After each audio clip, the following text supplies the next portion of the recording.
Hello all. இன்றைக்கி நம்ம hotel style paneer butter masala எப்படி பண்ணுறதுன்னு பார்க்கலாமா? வாங்க. நாங்கள் சண்டே டின்னருக்கு வந்து paneer butter masala with chapati plan பண்ணியிருந்தோங்க. அதுக்காக ஒரு பேனில் ஹீட் பண்ணிவிட்டு ஆயில் ஊற்றிட்டு ஜீரகம் அண்டு ஸ்பைசஸ் ஆட் பண்ணிக்கலாம்.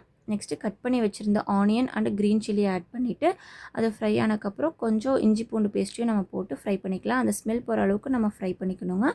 நெக்ஸ்ட்டு கட் பண்ணி வச்சுருந்த டொமேட்டோவையும் போட்டு ஆட் பண்ணிவிட்டு அதை நல்லா வதக்கிட்டு நெக்ஸ்ட்டு பார்த்திங்கன்னா பொடியெல்லாம் ஆட் பண்ணலாம்.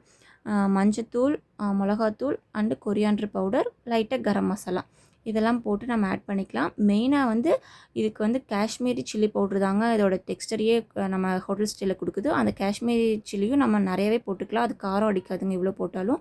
ஸோ அதையும் போட்டு நம்ம தேவையான அளவு தண்ணியை ஊற்றி நல்லா கொதிக்க விட்டுடலாங்க. அது கொதிச்சுட்டு இருக்கும்போதே சைடில் வந்து நம்ம பார்த்திங்கன்னா கேஷ்யூவை வந்து கொஞ்சம் தண்ணி ஊற்றி நல்லா நைஸாக அரைச்சிக்கலாங்க. ஏன்னா கேஷ்யூ போட்டால் நல்லா டேஸ்ட்டாகவும் இருக்குங்க. ஸோ அரைச்சி வச்ச கேஷ்யூவையும் நம்ம அது கூட மிக்ஸ் பண்ணிக்கலாம்.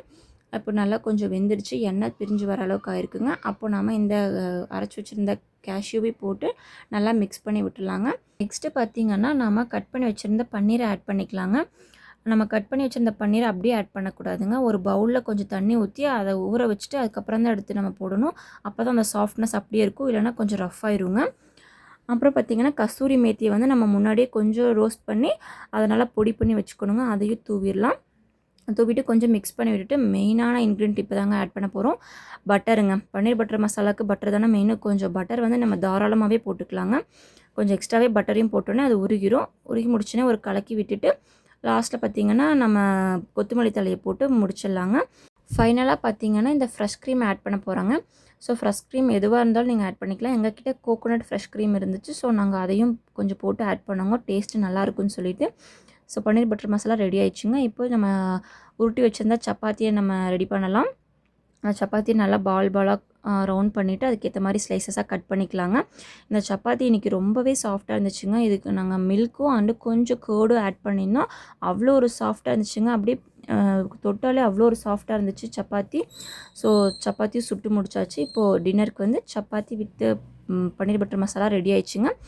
வாங்க நான் சாப்பிட்டு எப்படி இருக்குன்னு சொல்லி டேஸ்ட்டு சொல்கிறேன். ஸோ ஃபைனலி நம்ம சப்பாத்தியும் பன்னீர் பட்டர் மசாலாவையும் சாப்பிட்டு எப்படி இருக்குன்னு சொல்லி டேஸ்ட் சொல்கிறேன். வெயிட் பண்ணுங்கள்.